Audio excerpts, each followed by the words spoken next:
Très content de vous retrouver. On s'est vu il y a quelques semaines, quelques mois, pour l'ordination de Pasteur Karl. Et c'est une joie de nous retrouver ce matin. J'aime beaucoup votre culte d'adoration basé sur la parole de Dieu. C'est la parole du Seigneur qui nous nourrit, qui nous amène en adoration. Et j'ai été béni à louer avec vous ce matin. Vous avez remarqué que la voix est un peu spéciale. Nous sommes à la fin d'une période de rhume. Vous me pardonnerez la voix un peu rauque ce matin, mais le Seigneur nous fait grâce d'être encore debout et de pouvoir partager le message de sa parole. Je vais vous inviter à ouvrir votre Bible en Éphésiens chapitre 4. Je vais lire pour nous les 16 premiers versets. Éphésiens chapitre 4, versets 1 à 16. Je vous exhorte donc, moi, le prisonnier dans le Seigneur, à marcher d'une manière digne de la vocation qui vous a été adressée, en toute humilité et douceur, avec patience, vous supportant les uns les autres, avec charité, vous efforçant de conserver l'unité de l'esprit par le lien de la paix. Il y a un seul corps, un seul esprit, comme aussi vous avez été appelés à une seule espérance par votre vocation. Il y a un seul Seigneur, une seule foi, un seul baptême, un seul Dieu et Père de tous, qui est au-dessus de tous et parmi tous et en tous. Mais à chacun de nous, la grâce a été donnée selon la mesure du don de Christ.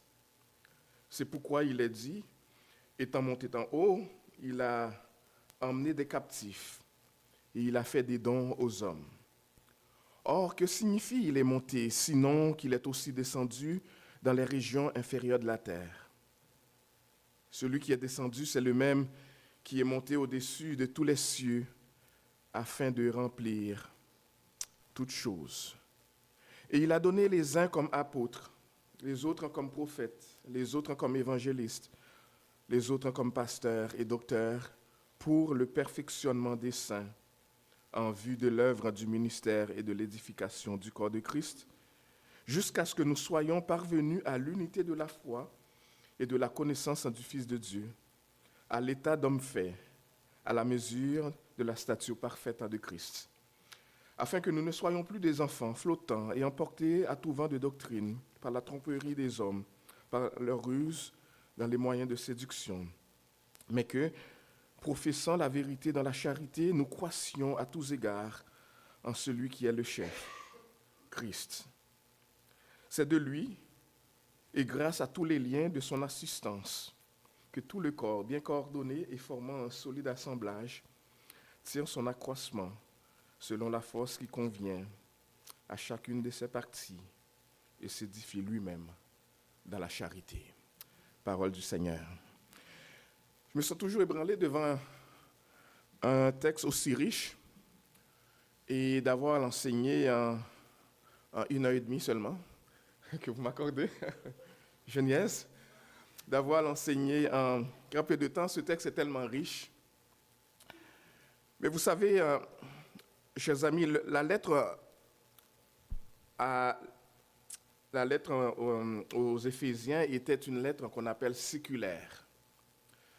C'est-à-dire, elle a été envoyée non pas juste à l'église d'Éphèse, mais à un groupe d'églises qui était dans la région à ce moment-là. Cette lettre-là contient 2 grandes sections.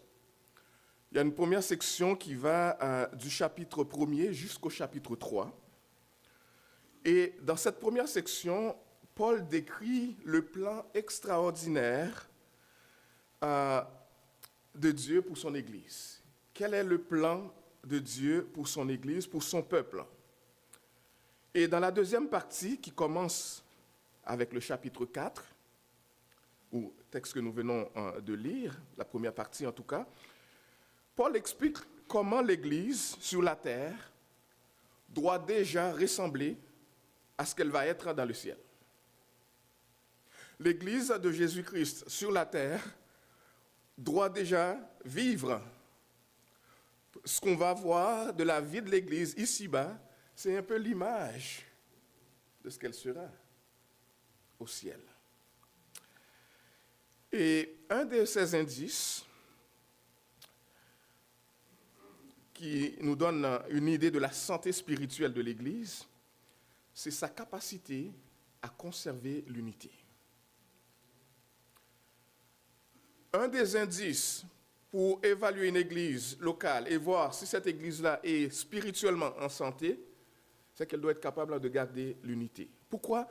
Parce que les membres de l'église de Jésus-Christ, ici à Turceau, comme ailleurs dans une autre église, on vient d'arrière-plans différents, de cultures différentes, de statuts sociaux différents. Nous ne venons pas tous, même lorsque nous aurions été tous d'une seule famille, nous aurions des différences. Et l'enseignement de la parole de Dieu ce matin nous dit, peu importe les différences, le peuple de Dieu doit être capable de vivre dans l'unité. Malgré la diversité, de vivre dans l'unité et de grandir en stature, en grâce. C'est ce qu'on appelle la maturité. Donc le texte qui est devant nous, on va essayer de l'enseigner ce matin en 3 sections. La première section va du verset 1er au verset 6. Nous allons voir Paul mettre le projecteur sur l'unité. Dans la deuxième section, les versets 7 à 11, il va déplacer le projecteur de l'unité pour parler un peu de la diversité. Et dans la dernière section, il parlera un petit peu plus, les versets 12 à 16, Paul va parler un petit peu plus de la maturité de l'Église. Et les 3 sections sont évidemment liées ensemble. Voici un court résumé des premiers versets. Paul a une demande, chers amis, une demande importante à adresser aux chrétiens de l'Église. Et là, on parle de l'Église. Comme je vous ai dit, ce n'était pas juste l'Église d'Éphèse, à l'Église. Mais avant de présenter cette demande, Paul prend la peine de révéler la condition dans laquelle il se trouve au moment où il présente sa requête. Regardez comment il commence sa demande. « Je vous exhorte donc, moi, le prisonnier dans le Seigneur. »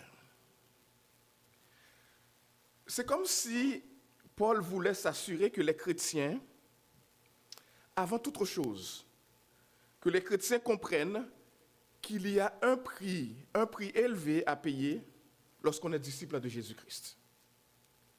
Les choses ne vont pas toujours comme nous les voulons, et ça ne marche pas toujours comme nous les souhaitons.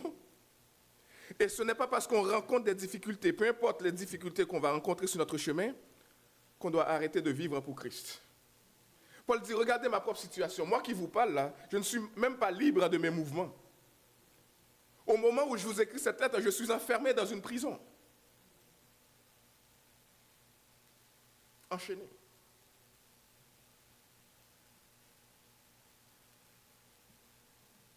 Je vous écris cette lettre pendant que je suis enfermé pour la cause de l'Évangile.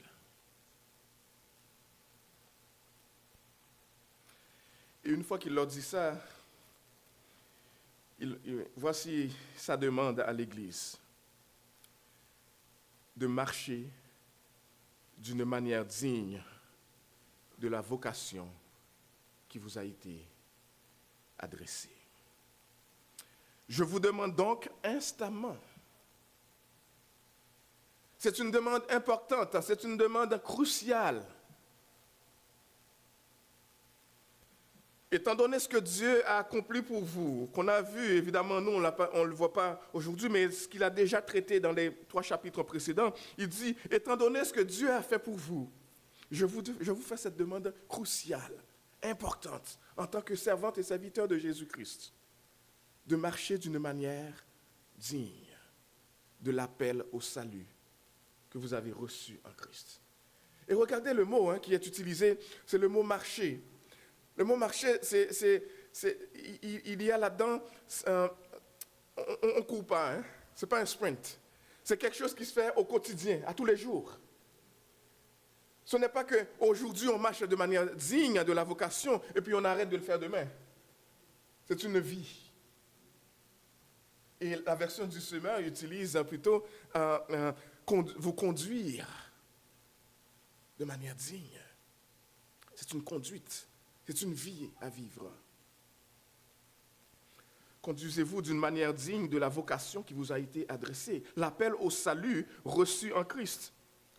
C'est une façon de dire, vivez comme des vrais disciples de Christ. Vivez chaque jour comme des vrais disciples de Jésus-Christ.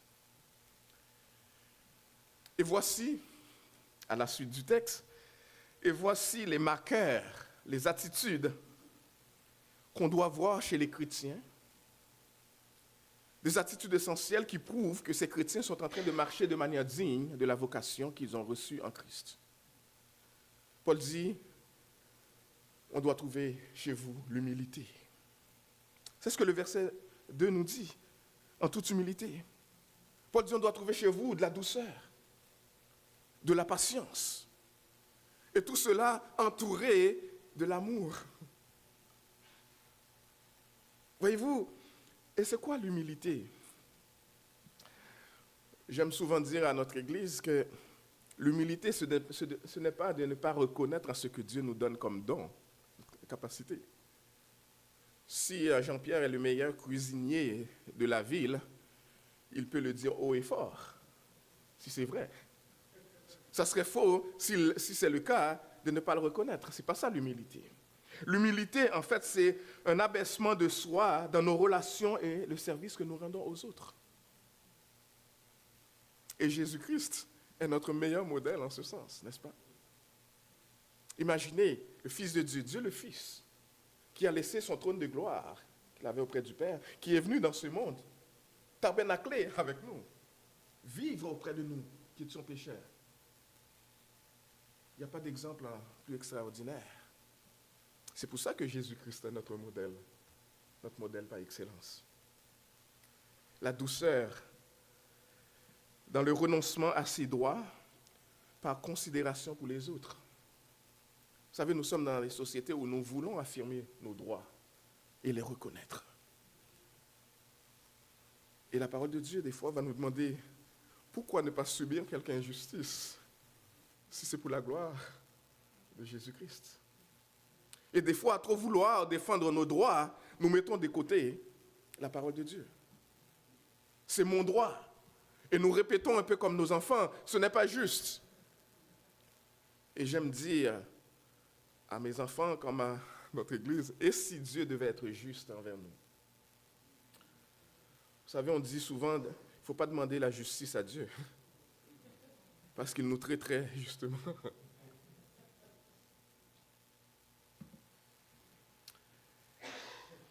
La patience, dans la pratique de la tolérance les uns envers les autres.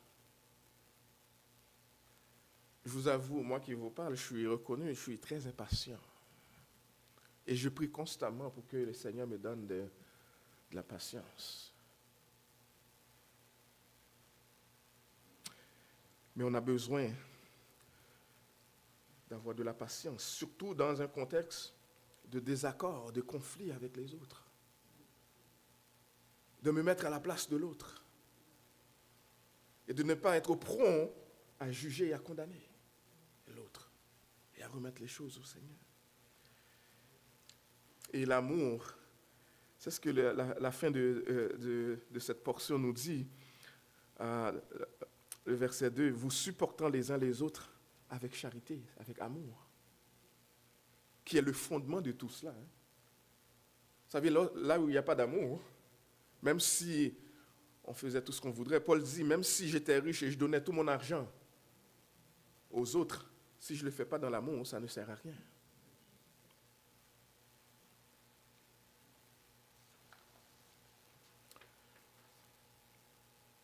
Cependant,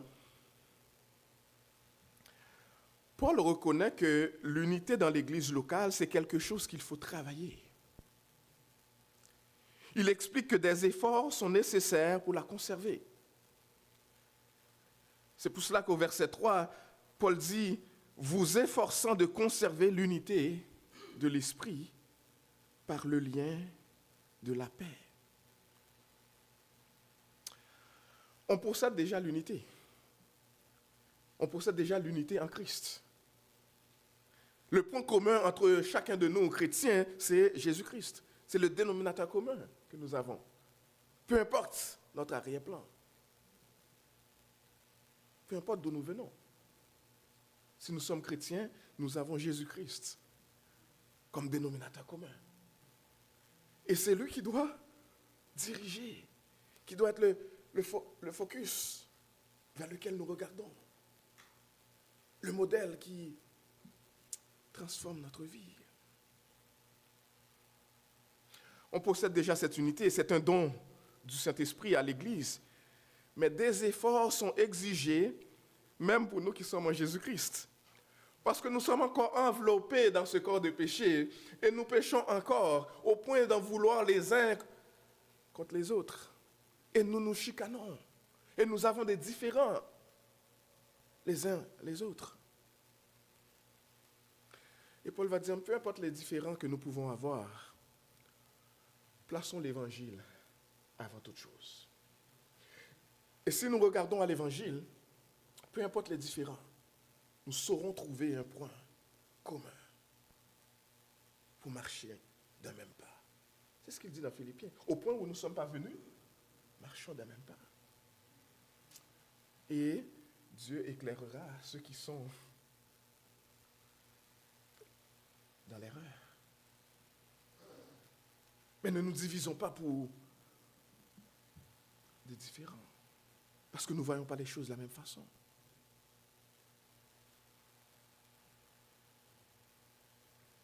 Efforcez-vous, dit-il. Ce n'est pas toujours facile. Efforcez-vous. Pourquoi c'est si important de maintenir l'unité dans l'Église? Dominique Angers, dans son commentaire sur le livre des Éphésiens, il donne 3 raisons. Il dit cela honore Dieu.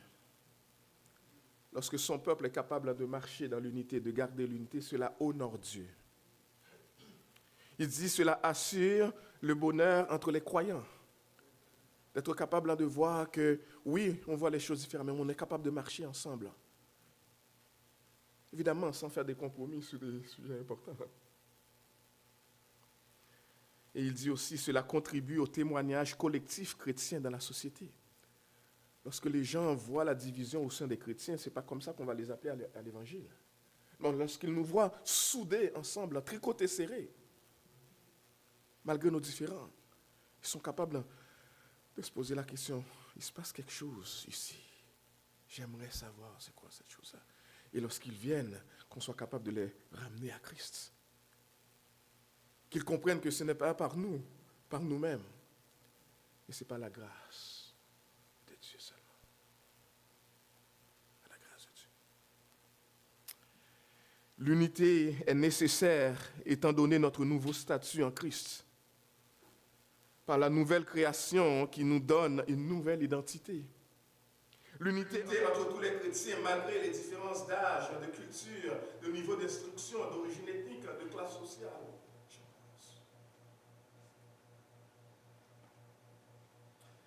Et au verset 4 à 6, Paul nous donne des éléments clés, ce que Dominique appelle les piliers de l'unité chrétienne. Les éléments clés sur lesquels on peut se baser pour dire oui, on peut vivre dans cette unité. Et quels sont ces éléments? Il dit, nous sommes un seul corps en Christ. Et j'aime cette image-là, l'image du corps. Parce que la manière que je peux tout simplement arriver à fonctionner, c'est parce que j'ai un corps. Imaginez un instant que ma main ou mes doigts disaient, je ne veux pas être utile au corps. Je ne veux pas vivre dans cette unité-là. L'unité a plein de choses.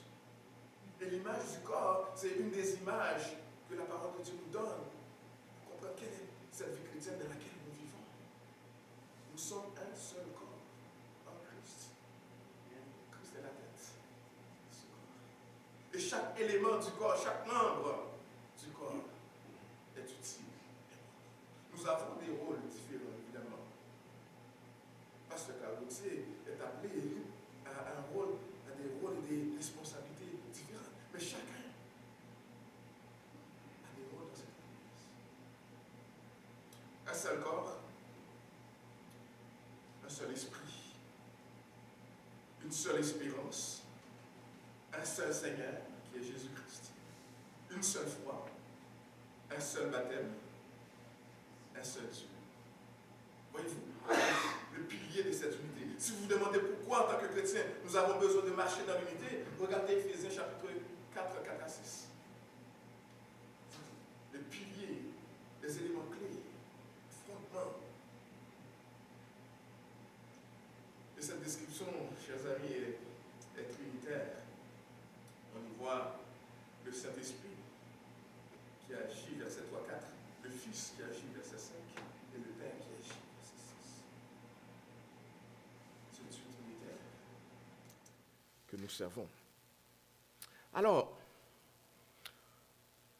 versets 1 à 6, Paul insiste sur la nécessité de vivre cette unité. Et à partir du verset 7 jusqu'au verset 11, ce que Paul fait, il déplace le projecteur qui était sur l'unité et il va le mettre maintenant sur le thème de la diversité. Parce que Paul dit, même lorsque nous devons vivre dans cette unité, nous devons en même temps reconnaître que nous avons des dons différents. Dieu nous confie des tâches différentes, des responsabilités différentes. Il dit au verset 7, chacun de nous a reçu la grâce de Dieu. Voyez-vous, chacun de nous, chaque disciple de Jésus-Christ, chaque personne qui place sa foi en Jésus-Christ reçoit des dons pour servir, pour être utile à l'église de Jésus-Christ. Chacun. Donc pas de place pour l'orgueil. C'est une grâce. Vous savez, on n'a pas à être orgueilleux, à se péter les bretelles. Ce n'est pas grâce que nous avons les dons. Ce n'est pas grâce que nous pouvons faire des choses pour Dieu. Pas de raison de nous prendre pour quelqu'un d'autre. Mais au contraire de servir dans l'humilité. Et le même verset nous dit, non seulement chacun a reçu la grâce de Dieu, mais aussi la part que Christ donne. C'est Christ qui répartit les dons, par son esprit, qui répartit les dons à son Église. Et qu'est-ce que cela nous dit? Ce que l'on reçoit, c'est de la part du Seigneur. Donc pas de place pour jalousie. Pas de place pour de la jalousie. Celui que Dieu appelle à faire tel ministère parce que Dieu lui accorde ce don que moi je n'ai pas à être jaloux du don de l'autre. Je dois servir là où Dieu m'appelle avec le don qu'il me donne et encourager l'autre à mettre en pratique le don que Dieu lui donne. Et chacun fait son travail pour la gloire de Jésus-Christ. Tous les chrétiens, chaque chrétien bénéficie de la grâce de Dieu. Paul parle ici, et il faut bien le comprendre, Paul ne parle pas de la grâce qui sauve, parce qu'il parle déjà aux chrétiens qui sont déjà sauvés. Paul parle de la grâce qui équipe, la grâce qui fortifie, la grâce qui se manifeste dans le service. Paul dit, Dieu ne s'est pas contenté de nous tout simplement sauver et puis nous dire, allez-y, faites comme vous voulez. Il nous équipe pour servir l'Église. Et chacun reçoit un don pour l'édification des saints. Et vous savez, c'est qui ces saints? C'est nous. Nous, le peuple de Dieu. Dieu nous équipe pour fortifier, pour nous édifier les uns les autres.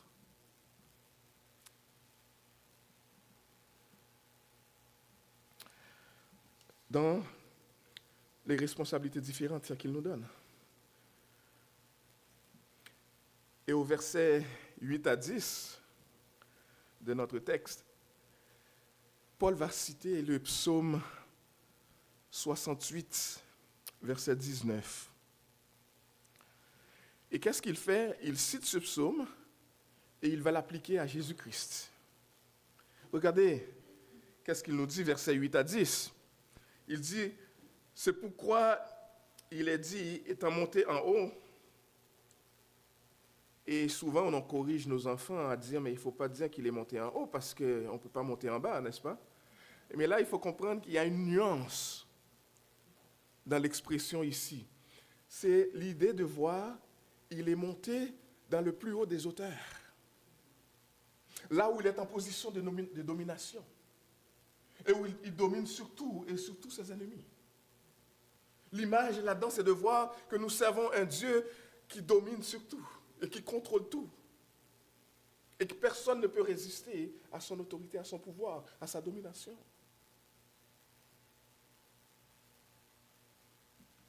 Il est en position d'autorité.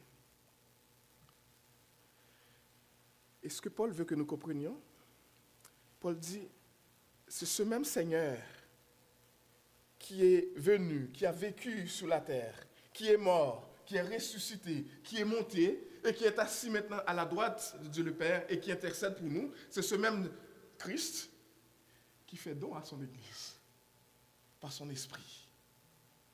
Autrement dit, il ne peut pas se tromper, ce Dieu-là. C'est lui qui a appelé Carl. C'est lui qui a appelé Jean-Pierre. C'est lui qui vous a appelé. Chacun à cette Église. Il ne s'est pas trompé. Et il a un plan pour chacun de nous.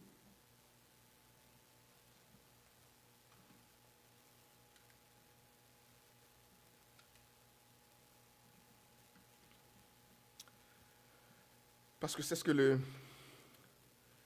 verset 11 nous dit. Celui qui est victorieux, qui est monté et qui règne, c'est celui qui a fait des dons. Christ donne à son Église une variété de leaders. Et c'est important de préciser ici, dans ce texte en particulier, Paul va préciser, c'est un don de personne. Hein? En Corinthiens, Paul va parler de dons que Dieu donne à chaque personne, à chaque chrétien, mais ici, c'est un don de personne que Christ donne à son Église. Don de personnes. Qui sont ces personnes? Il donne des apôtres et des prophètes. Qui étaient ces apôtres et prophètes? Et j'ai bien dit qui étaient. Ce sont ceux qui ont joué un rôle fondateur pour bâtir, fonder l'Église de Jésus-Christ. Dieu les a donnés. Christ est monté, a envoyé le Saint-Esprit et a demandé aux 12, comme à tous les disciples, d'aller. Et il donne la responsabilité aux apôtres et aux prophètes de mettre la fondation de l'Église. Autrement dit, aujourd'hui, si quelqu'un venait à enseigner un évangile qui n'est pas enfermé dans le canon de l'évangile, qu'on soit capable de dire « Arrière de moi, Satan ». Il n'y a pas un autre évangile. Il n'y a pas d'autre prophète avec de nouvelles révélations. Toute la révélation de Dieu est dans sa parole.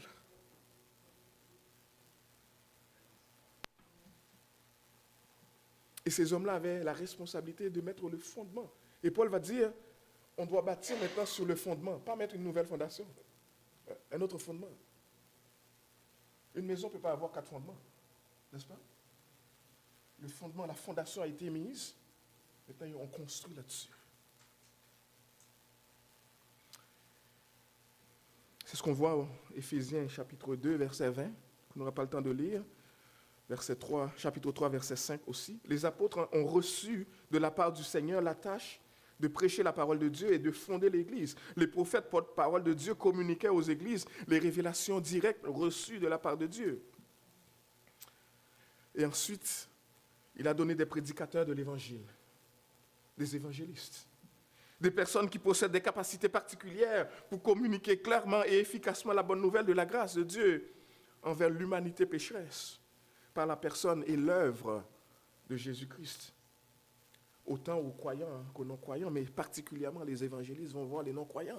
Et ils partagent l'évangile pour que d'autres qui sont à l'extérieur, qui ne connaissent pas encore Jésus-Christ, viennent à entendre la parole et à mettre leur foi en Jésus-Christ. Et c'est la responsabilité qui est confiée à chacun de nous. On n'est pas tous des évangélistes informés, mais on a chacun la responsabilité de partager l'évangile. À tout le moins de partager notre témoignage. Qu'est-ce que Jésus-Christ a fait pour moi? Pourquoi je l'aime autant? Parce qu'il m'a aimé le premier, n'est-ce pas? Il m'a appris à aimer. Il m'a aimé quand moi, je n'étais pas aimable. Et ensuite, le texte nous dit, il a aussi donné des pasteurs, des bergers et des enseignants. Il est question ici de responsables dans l'Église qui la conduisent, qui en prennent soin, qui la nourrissent spirituellement et la protègent. Certains voient pasteurs et enseignants ensemble, d'autres les voient séparément, mais peu importe la manière qu'on utilise, on peut être un bon enseignant sans être pasteur. Et Dieu appelle pasteur, Dieu appelle enseignant, ceux qui enseignent la parole. Si tous les pasteurs sont appelés à enseigner, selon 1 Timothée 3, verset 2, tous les enseignants ne sont pas nécessairement des pasteurs et des bergers. Et Dieu les donne pour nourrir, pour édifier son Église. Et une fois que Paul a fait cela, il dit, Dieu nous donne une vie de l'unité à vivre, et on doit conserver cette unité. Il fait des dons de personnes avec différentes responsabilités, versets 7 à 11. Et enfin, dans la troisième partie, Paul dit, prend le projecteur maintenant et puis il les met sur la maturité du corps. Pourquoi Dieu donne des dons de personnes à son Église? Pourquoi il le fait? Et regardez le verset 12. Pour le perfectionnement des saints. Pour le perfectionnement des saints, en vue de l'œuvre du ministère et de l'édification du corps de Christ. Parce que nous sommes le corps de Christ. Et nous ne pouvons pas rester de la même manière que nous étions lorsque nous sommes venus à lui. Parce que nous devons progresser constamment. Parce que nous devons nous nourrir constamment et nous développer comme n'importe quel enfant qui grandit. Nous avons besoin de formateurs, nous avons besoin de pasteurs, nous avons besoin d'enseignants, nous avons besoin d'évangélistes pour nous former de manière à ce que l'Église de Jésus-Christ soit bien équipée et qu'on grandisse en maturité. Pourquoi? Pour la gloire de Jésus-Christ et pour l'édification de chaque membre. Ce n'est pas pour qu'on reçoive l'honneur, mais pour que l'Église de Jésus-Christ grandisse. Pour qu'on aille à l'extérieur, former et partager l'Évangile aux autres. Vous savez le peuple de Dieu n'est pas encore complet. Il y a d'autres personnes que Christ veut gagner à son Évangile. Et il veut faire équipe avec chacun de nous pour que nous allions. Et j'ai été impressionné d'entendre que Noël dernier, l'œuvre que vous avez faite, d'aller investir les rues pour partager l'Évangile. Et je prie que vous voyez le fruit de tout cela, à la gloire de Jésus-Christ. Nous semons, c'est lui qui fait croître, et nous attendons à lui. Mais persévérez dans ce que vous faites. Et comment on perfectionne dans notre développement en tant que saint? Comment ça arrive? Comment on progresse? Vous savez, John MacArthur a donné 4 outils fondamentaux pour le perfectionnement des saints. Il dit, Dieu nous a laissé 4 outils nécessaires si on veut progresser en tant que chrétien. Et puis, on n'a pas à chercher trop loin pour les trouver. Il dit ces 4 outils-là, premièrement, c'est sa parole. On ne peut pas grandir spirituellement comme chrétien si on ne lit pas la parole de Dieu. Et on ne peut pas grandir comme il faut si on lit cette parole-là seulement une fois par semaine. Imaginez si vous deviez nourrir un enfant seulement une fois par semaine. Vous comprendrez qu'il deviendrait assez rapidement rachitique. Et c'est ce qui arrive si c'est ce qu'on fait pour nous spirituellement. On ne peut pas grandir spirituellement sans nous nourrir de la lecture de la parole de Dieu. C'est la nourriture que Dieu nous laisse pour nous développer. Je n'aurai pas le temps, évidemment, de lire les textes que je mets à côté. Vous les regarderez vous-même. Il dit pas seulement la lecture de la parole de Dieu, mais aussi la prière. Et les deux vont ensemble. Hein. Il y a quelqu'un qui a dit que la parole de Dieu et la prière sont les deux ailes d'un avion. Il n'y a pas l'un sans l'autre. On ne peut pas voler sans les deux. Nos prières nourrissent la lecture. La lecture de la parole nourrit nos prières. On a besoin de faire les deux. C'est important. Mais aussi, une autre façon que Dieu nous perfectionne, c'est l'épreuve. Et ça, ce n'est pas quelque chose qu'on aime. Hein? Vivre les épreuves. La quatrième, c'est la souffrance. Mais quelle joie de savoir que même lorsque nous souffrons en tant que chrétiens, Dieu n'est pas indifférent à nous. Il est à notre côté. Il nous apprend quelque chose, même dans la souffrance. Et si vous passez par l'épreuve, alors que vous m'écoutez ce matin, j'aimerais vous dire de ne pas vous décourager. Dieu ne gaspille pas les épreuves. Il ne gaspille pas la souffrance. S'il permet la souffrance, il sait pourquoi il le permet. Il vous en sortira de la souffrance plus fort, plus convaincu en lui. Il n'est pas indifférent à ce que vous vivez. Et si vous allez voir Vicky pour l'encourager, soyez ferme dans ce que vous le dites. Même lorsque Dieu nous appelle à lui, ce n'est pas une punition. Même dans la souffrance, il est pour nous. C'est toujours nous rappeler dans Romains chapitre 8. Dieu n'est pas contre nous, il est pour nous. On a besoin de nous rappeler de cela dans les moments difficiles. Il est pour nous, il n'est pas contre nous. Et des fois, il envoie la souffrance tout simplement pour nous rediriger, pour nous amener à mettre le focus sur lui, sur ce qui est essentiel. Des fois, nous avons tendance à patauger, à flotter comme des barques sur la mer. Et puis, Dieu a besoin d'attirer notre attention. Mais il est pour nous. Il n'est pas contre nous. Il donne des leaders pour former. Et il dit au verset 13 à 14 pourquoi il fait cela.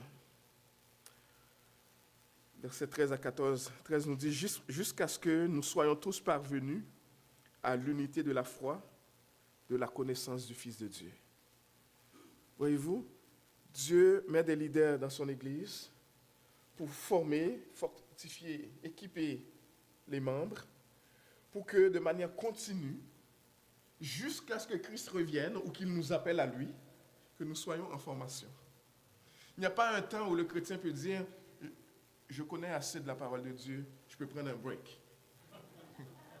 J'arrête de prier, j'arrête de lire la parole, je la connais tellement assez, j'en ai plus besoin. » Si l'idée vous passe à l'esprit, courez vers la parole. Parce que ça vient du diable. On n'est jamais trop bien formé pour rester dans la parole. On a toujours besoin de rester dans la prière.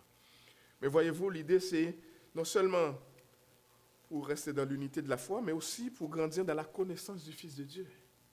Pour connaître Christ de plus en plus. Vous savez, plus on connaît Christ, plus on dit « Waouh !» Il y a quelqu'un qui a dit à la blague, il dit quand on va être au ciel avec Christ, on va passer la journée à dire, chaque chose qu'on va voir, on va dire « Waouh !» Ça va être une vie de « Waouh !» auprès de lui. Parce qu'on va le connaître encore sur d'autres dimensions qu'on n'a jamais connues. On va le découvrir encore dans toute sa splendeur. Vous savez ce qu'on connaît de Christ jusqu'à maintenant? Ça ne représente rien de ce qu'on a besoin de connaître de lui. Et plus on lit sa parole, plus on le connaît. Il dit aussi, verset 13, il dit, mais aussi pour qu'on puisse grandir à l'état d'adulte. Le texte, la version Louis II dit à l'état d'homme fait. Mais l'idée, c'est comme adulte, qu'on passe personnes qui étaient enfants en Christ, mais qui deviennent matures en Christ. Qui étaient enfants, ados, et vous connaissez enfant, ado, qu'est-ce que ça veut dire? On remet tout en question. J'espère qu'il n'y a pas beaucoup d'ados ici. J'en ai en tout cas moi à la maison. À l'état d'adulte, c'est-à-dire de progresser spirituellement ensemble. Et à la fin du verset 13, ça dit à un stade de maturité, c'est-à-dire pour continuer de croître à la ressemblance de plus en plus fidèle à Jésus-Christ. Et j'aime bien pourquoi, le pourquoi du verset 14. Le verset 14 dit, lorsque les chrétiens, lorsque les formateurs, les leaders que Dieu place à l'Église font leur travail et équipent l'Église, ça va porter des résultats. C'est quoi l'effet que ça va avoir? C'est que nous allons devenir des chrétiens matures. Nous n'allons pas flotter à tout vent.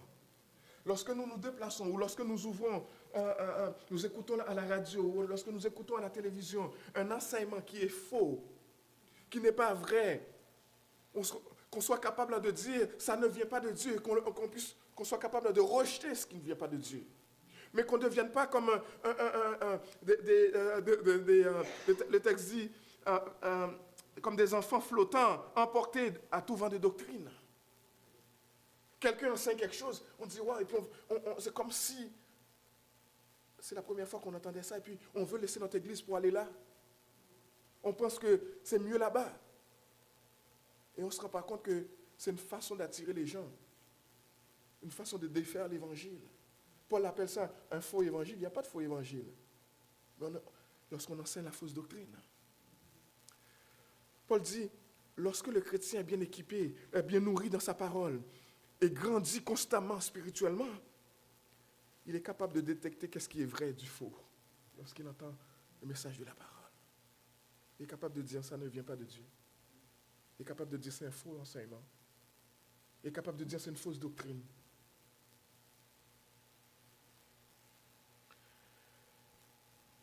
Et Paul va donner les versets 15 à 16, les modalités de la croissance du corps. Les modalités,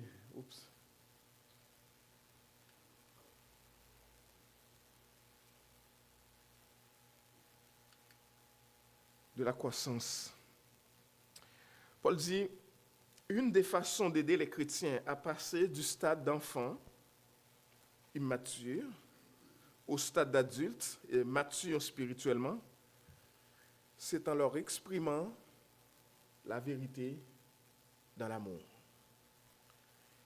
Et là, je ne sais pas pour vous, en général, lorsque les gens entendent exprimer la vérité dans l'amour, les gens pensent qu'on va dire à quelqu'un nos 4 vérités sans les blesser. C'est pas ça que le texte dit.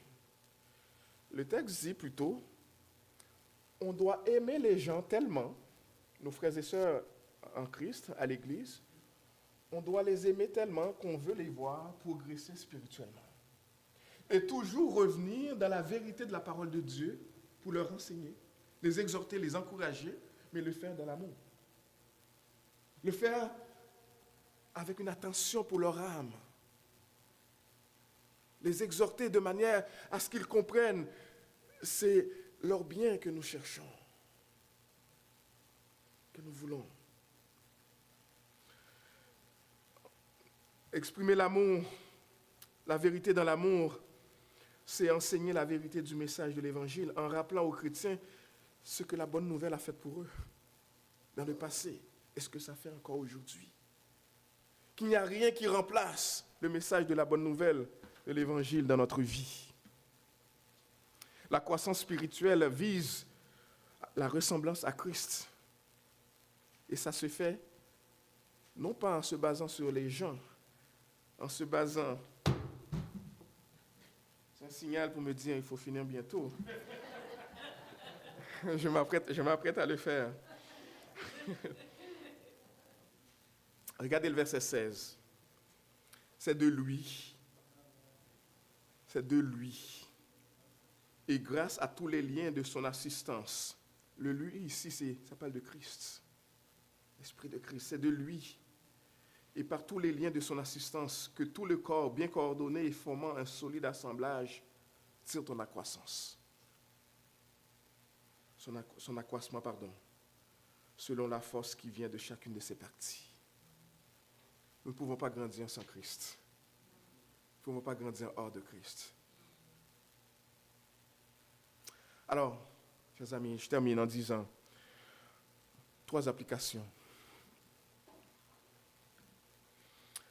Faites tout ce qui dépend de vous pour conserver l'unité au sein de votre église locale. Je ne sais pas pourquoi le Seigneur m'a dirigé vers ce texte. Je n'ai pas parlé à Pasteur Carl. Je ne sais pas s'il y a division parmi vous. Je souhaite peut-être que vous êtes la meilleure église en termes d'unité. Et si c'est le cas, ma prière pour vous, c'est que vous conserviez l'unité qu'il y a parmi vous. Christ vous l'a chèrement acquise. Notre unité est en Christ.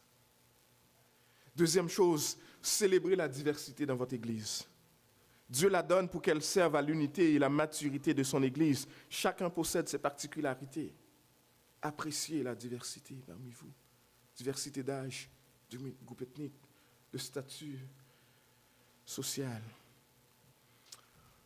Troisième application, la maturité du corps de Christ en c'est l'affaire de chaque chrétien. Ce n'est pas seulement de Pasteur Carl, ce n'est pas seulement de notre frère Jean-Pierre. C'est l'affaire de chacun de nous. De veiller à ce que chacun de nous grandissions en stature, en grâce et en sagesse. Lorsque nous faisons ça, lorsque nous gardons l'unité, lorsque nous savons célébrer la diversité, lorsque nous grandissons en maturité, eh bien nous répondons à la demande de Paul de marcher d'une manière digne de la vocation qui nous a été adressée. Que Dieu vous soit en aide. Amen. Amen. Je vais prier.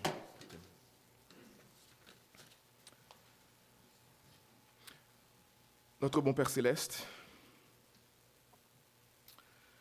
quel privilège de t'appartenir, d'être à toi. Toi qui nous as appelés au salut quand nous étions tellement loin de toi, des errants. Nous cherchions tout sauf toi. C'est les plaisirs de ce monde qui nous intéressaient. Mais tu nous as unis en Jésus-Christ et tu as fait de nous un peuple. Et tu nous appelles ce matin à marcher, à conserver cette unité. Tu nous appelles à nous rappeler que tu nous as appelés de loin, tu nous as appelés d'arrière-plans différents, de familles différentes, de noms de familles différents, de statuts sociaux différents, et tu nous as unis ensemble. Et tu veux que nous apprécions cette diversité. Tu nous as mis ensemble pour que nous nous édifions les uns les autres. Tu nous as équipés des dons. Tu as fait des dons de leaders et des dons d'esprit à ton Église. Nous prions que l'Église évangélique baptiste de Tursault grandisse en stature, en grâce et en sagesse. Que chaque serviteur et servante de cette Église mette les dons que tu leur as donnés au service de ton royaume et que nous voyons cette Église grandir en statut et en grâce. Que nous allions à l'extérieur partager cette bonne nouvelle qui sauve encore aujourd'hui.